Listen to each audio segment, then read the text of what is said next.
Não fique meramente escutando palavras, mas que vá ao mesmo tempo experimentando realmente as coisas sobre o que vamos discorrendo.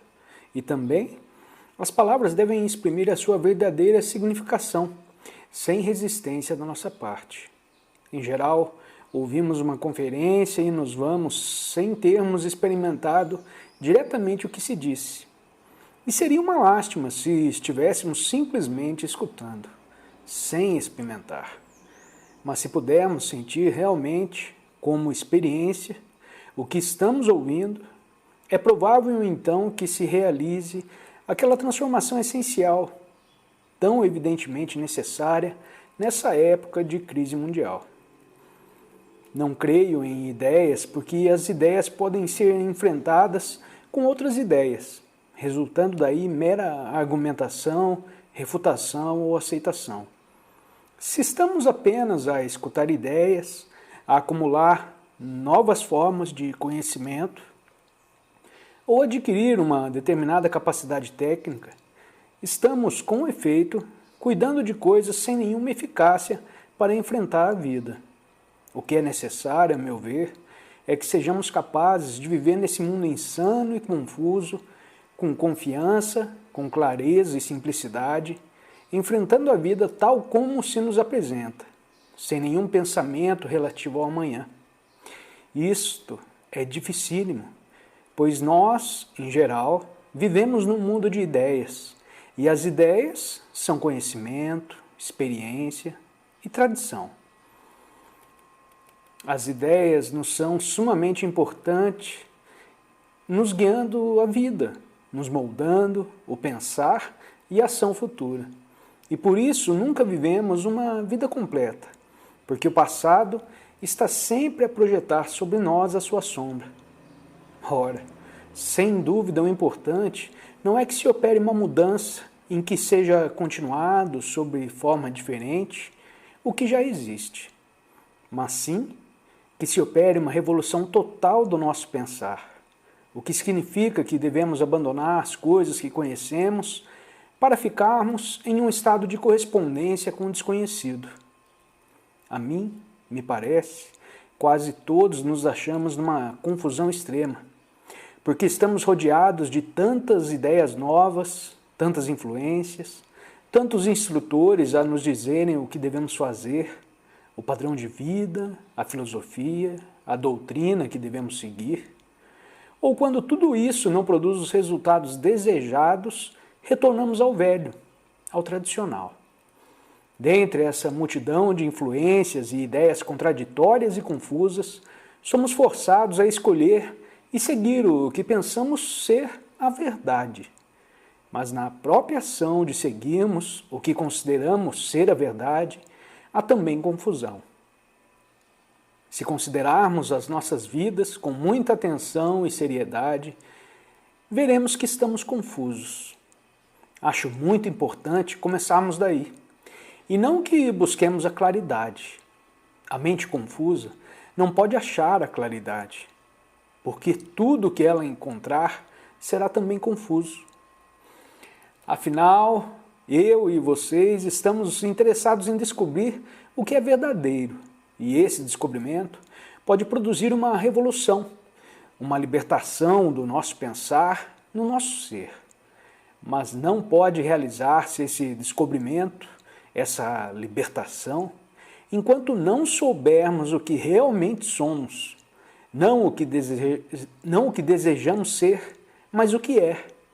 E nos é dificílimo, a maioria de nós, aceitar o que é, ver o que de fato somos, e desejamos modificar o que somos.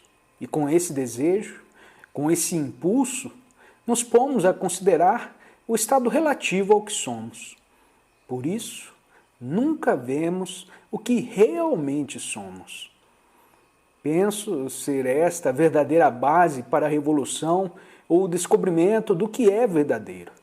Sabemos exatamente o que somos, conhecemos verdadeiramente o que é, sem nenhuma modificação, julgamento, nenhuma tentativa para alterá-lo ou moldá-lo. O que é não é um estado permanente, e sim um movimento constante, pois nunca somos os mesmos de momento em momento. E para se descobrir o que é verdadeiro, é essencial percebermos o que somos de momento em momento. É importante, pois, percebermos o que somos. Não acha? E se observarmos bem, veremos que somos entes humanos confusos.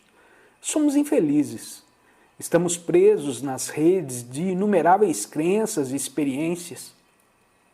Andamos sempre à procura de alguma autoridade, para que ela nos indique a direção correta, a ação correta, que nos levará à realização futura de alguma esperança, alguma felicidade, alguma tranquilidade. Se estamos confusos, a própria busca com o fim de acharmos a realidade, a verdade, a felicidade, a luz, só nos levará a uma confusão maior. Esse é um evidente fato psicológico, não?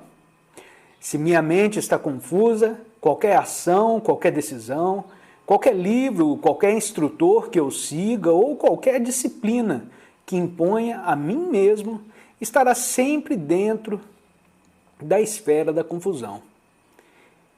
Isto é dificílimo de aceitar para a maioria de nós. Me vejo confuso e digo, se eu encontrar o verdadeiro instrutor, o verdadeiro método, a verdadeira disciplina, se eu compreender, isso me ajudará a envolver, a crescer, a mudar, a transformar. A mente confusa, porém, qualquer que seja a sua ação, há de estar sempre confusa. Toda decisão que tomar estará ainda na área da confusão. Sendo esse estado de confusão a realidade, o fato real, creio que não devemos meramente reconhecê-lo intelectual ou verbalmente, mas sim experimentar realmente o estado de confusão. E daí prosseguimos observando o inteiro processo pelo qual a mente, que está em confusão, busca socorro.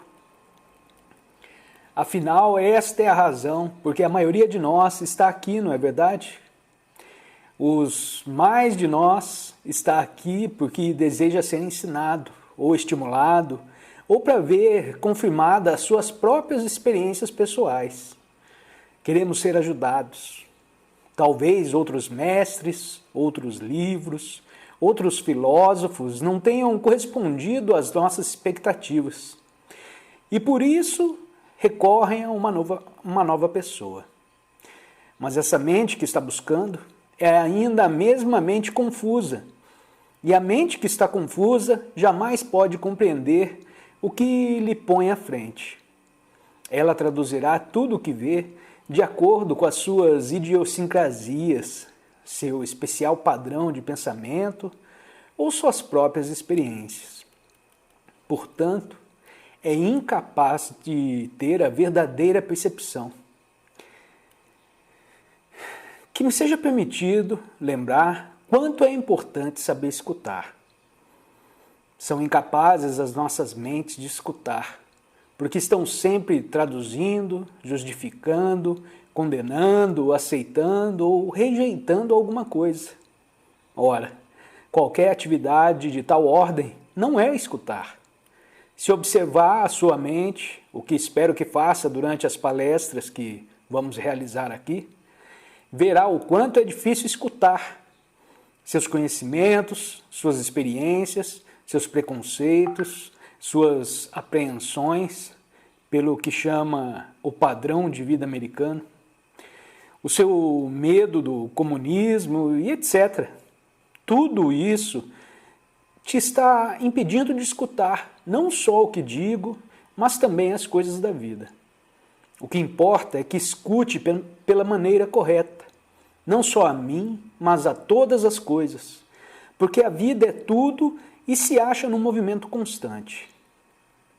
Se escuta parcialmente, com um determinado preconceito ou tendência, se escuta como capitalista, comunista, socialista ou membro de alguma religião, ou sabe Deus o que mais, então evidentemente só está escutando o que deseja escutar.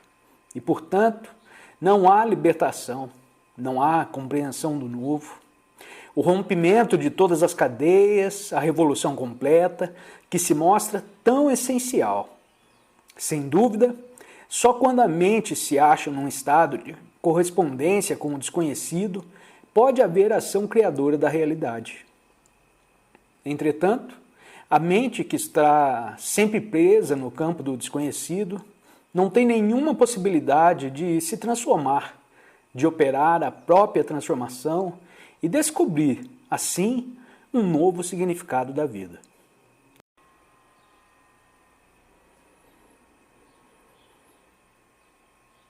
Não é então importante que, desde o começo, nessas nossas palestras, saibamos escutar?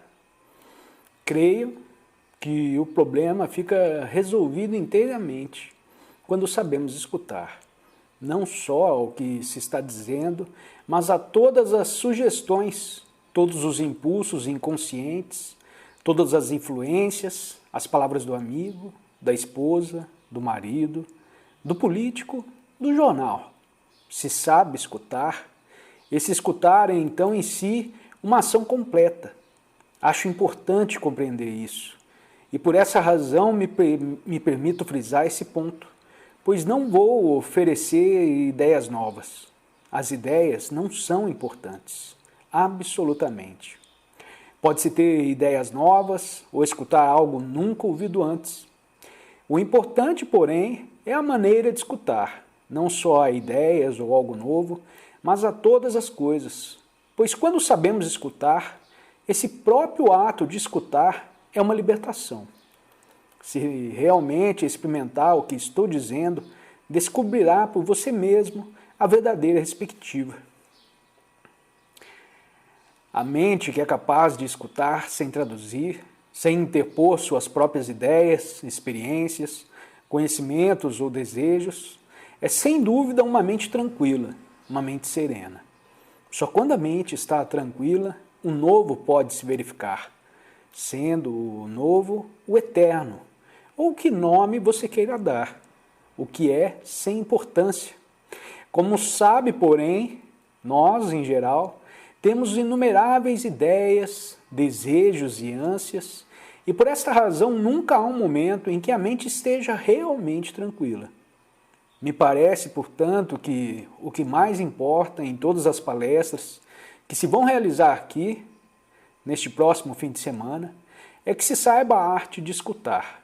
E só serão conhecedores dessa arte na observação das suas reações ao que se diz. Pois terão reações, não poderão deixar de tê-las. A mente deve conhecer as suas reações e, ao mesmo tempo, ser capaz de ultrapassá-las para que elas não constituam empecilho a novos descobrimentos. Como estamos confusos, desejamos, os mais de nós, achar uma saída desta confusão. Apelamos para os livros, apelamos para os líderes, procuramos uma autoridade política ou religiosa ou autoridade de um especialista qualquer para nos ajudar a clarificar o pensamento. Não é isso que cada um de nós está tentando fazer? Queremos encontrar alguém que nos ajude a sair da confusão, da frustração, do sofrimento e agitação, e por isso procuramos a autoridade. Mas não é justamente essa autoridade a causa da nossa confusão? E não é importante que nos emancipemos de toda e qualquer autoridade? Afinal de contas, a mente busca autoridade sob diferentes formas, com o fim de se pôr em segurança. É o que queremos: encontrar um refúgio onde estejamos em segurança, onde não sejamos perturbados. Porque, para a maioria de nós, o pensar é uma coisa dolorosa e toda ação traz a sua respectiva confusão, seu sofrimento respectivo. Sabedores disso, cônscios disso, procuramos autoridade para termos proteção. Pode não ser a autoridade de uma pessoa, mas a autoridade de uma ideia. Dai atenção a isso, não o rejeiteis. Você pode perguntar: a autoridade do policial, a autoridade do governo, etc. não são coisas essenciais? Mas se compreendermos o verdadeiro significado da criação da autoridade, como se gera a autoridade em cada um de nós, compreenderemos a autoridade em todas as suas minúcias e ficaremos livres dela. Ora, o mundo se está fracionando em autoridades de várias espécies, de esquerda, da direita, em vários políticos opressivos, todos apoiados na sanção de algum livro, algum instrutor, alguma ideia. E é possível a cada um de nós libertar-se de qualquer espécie de autoridade, não só da autoridade externa, mas também da autoridade interna da experiência do saber. Pode-se descobrir o que é verdadeiro sem ser através de outra pessoa, mas diretamente por nós mesmos, de modo que não haja mais mestres nem discípulos? Parece-me que isso é o que é necessário, não só atualmente, mas em todos os tempos. Se a mente está em busca de uma segurança qualquer, oferecida por um líder, uma determinada maneira de viver, uma determinada nacionalidade ou grupo, essa mente só pode criar confusão no mundo e mais sofrimentos, conforme se está vendo na hora atual. Importa, pois, que cada um de nós descubra por si mesmo o que é, mediante o abandono da autoridade, o que é extremamente difícil. E a pressão do que é, o descobrimento do que é, será o processo libertador. Como sabem, porém, quase todos nós temos medos de ficar desprotegidos, completamente sós, e por isso cada um se esquiva a ser um ente emancipado, capaz de descobrir as coisas por si mesmo. Se não for bem compreendido isso, acho que sairão daqui desiludidos, porque o que digo não é novo. Novo será o seu descobrimento das coisas a que estou aludindo. Não é importante estabelecer-se uma nova maneira de pensar? Não é importante que descubra por vocês mesmos a maneira de viver nesse mundo agressivo, brutal e extraordinariamente confuso? E pode alguém nos ensinar a viver, mostrar a nós o padrão de ação que devemos adotar, ou o líder ou o grupo que devemos seguir, a crença que devemos abraçar? Todas essas coisas são infantis em extremo. Quando nos achamos em presença dessa crise sem precedentes, esta crise foi provocada pelos líderes e fomos nós que criamos os líderes. Sendo os líderes a materialização de uma determinada ideia ou crença, religiosa ou econômica.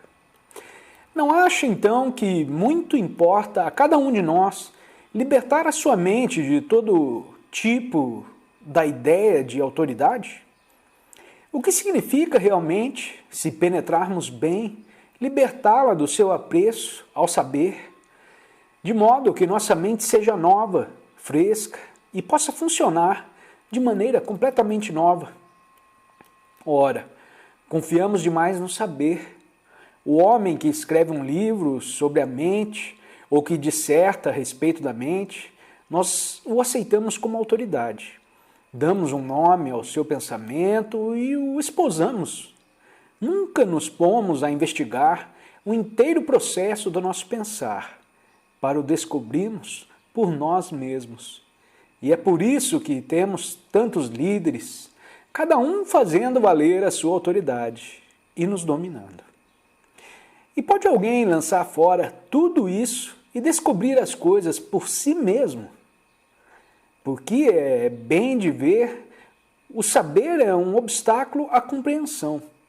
Se um homem deseja construir uma ponte, para isso ele necessita, naturalmente, de saber, necessita de uma certa capacidade técnica. Mas pode-se ter de antemão o conhecimento, isto é, a compreensão de uma coisa viva. O que chama eu é uma coisa viva, da qual não se pode ter conhecimento prévio. Pode-se ter experiência a ele relativas, ou conhecer o que outros disseram a seu respeito. Mas se um de nós se põe a examinar a si mesmo com um conhecimento prévio, nunca descobrirá o que é realmente. Quem tem inclinações religiosas diz: eu sou o eterno, sou filho de Deus e etc. E quem não as tem, assegura que o eu é apenas o resultado da natureza ambiente. Sempre nos aplicamos a uma coisa armados de saber, armados de conclusões já formadas, e com esses padrões de pensamentos atravessamos a existência. O saber, portanto, se torna um obstáculo ao descobrimento da verdade.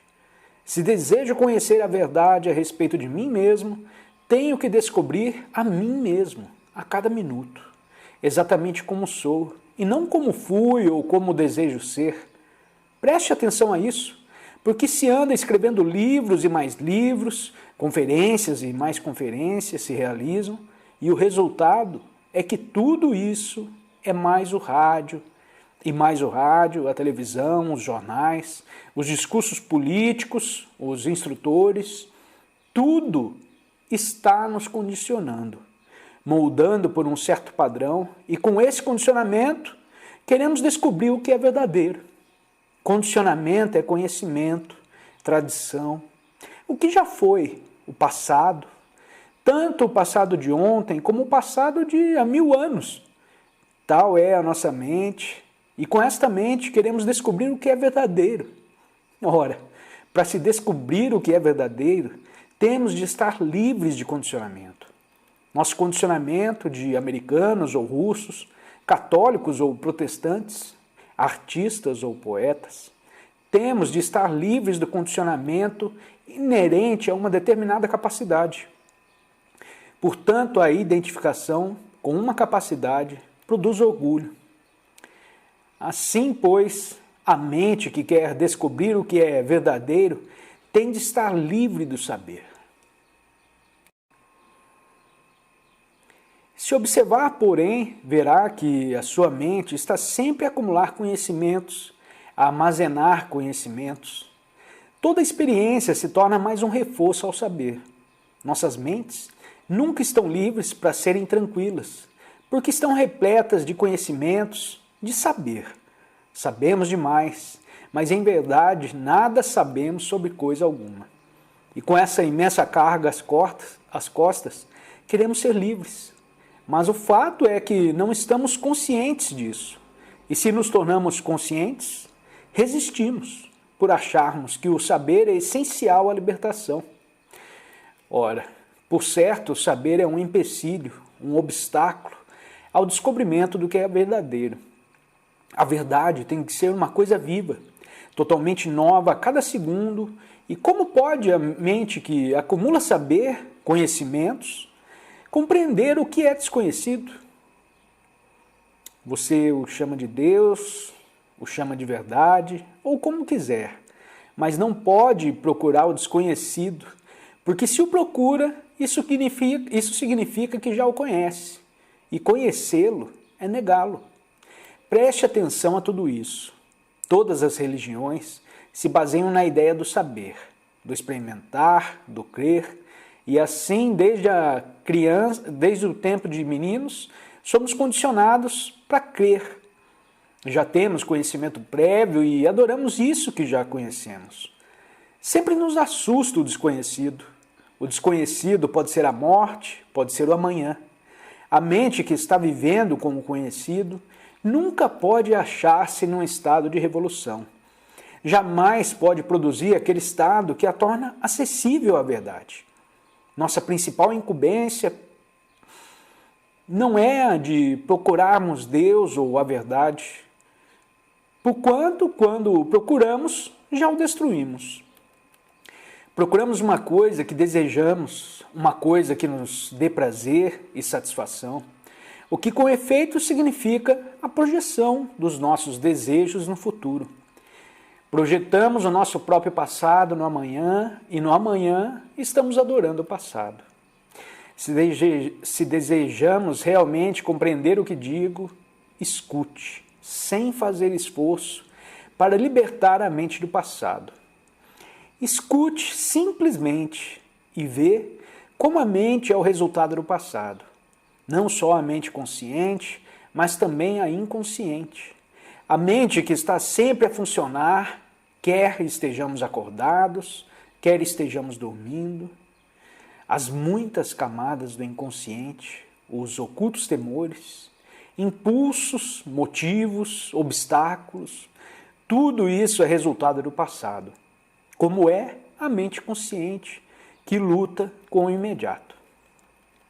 Se quando escuta tudo isso, fizer algum esforço, isto é ainda resultado do conhecido. Quase todos nós vivemos pela ação da vontade, não é exato? Para nós, a vontade é muito importante.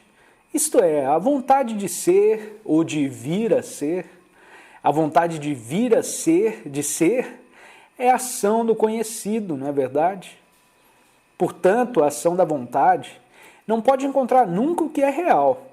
Note que todo o conhecimento, toda a experiência fortalece a vontade, o conhecido, o eu, o ego. E que essa vontade, esse eu, nunca pode perceber claramente o que é verdadeiro. Jamais achar Deus por mais que o tente, porque o seu Deus é o conhecido. Só quando o espírito se encontra num estado de correspondência com um desconhecido, só então há a possibilidade de criação, que é a verdade. Não estamos falando a respeito de ajustamento a um dado padrão de pensamento, aceitação de uma dada crença ou adesão a um determinado grupo, mas sim de uma revolução total, que só é possível quando a mente se acha inteiramente tranquila. Vem essa revolução quando compreendemos o modo de ser do eu. Só com um autoconhecimento pode vir a verdadeira tranquilidade da mente. Sem o autoconhecimento, a tranquilidade da mente é pura ilusão, uma conveniência, uma coisa arranjada pela mente para sua própria segurança. E numa tranquilidade dessa ordem, nunca é a mente capaz de perceber, de conhecer ou receber o desconhecido. Nessas condições, como iremos discorrer sobre estas coisas durante as palestras vindouras? O que é sempre importante é saber escutar. E não pode escutar se estabelecer uma discussão entre vocês e eu. Se pertence a alguma sociedade, algum grupo, alguma religião, se aceita alguma crença, você será incapaz de escutar, pois a sua mente já está condicionada.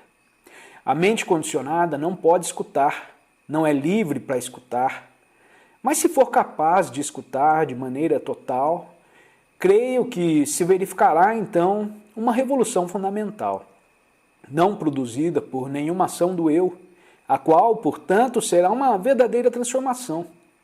Este é o nosso único problema. Como operar uma completa transformação em nós mesmos e não um mero ajustamento a uma determinada sociedade, o que é infantil. É falta de madureza desejarmos ajustar-nos a uma determinada sociedade, porque a sociedade é criada por influências, ambientes, e o simples ajustar-se a um determinado modelo de sociedade não é liberdade.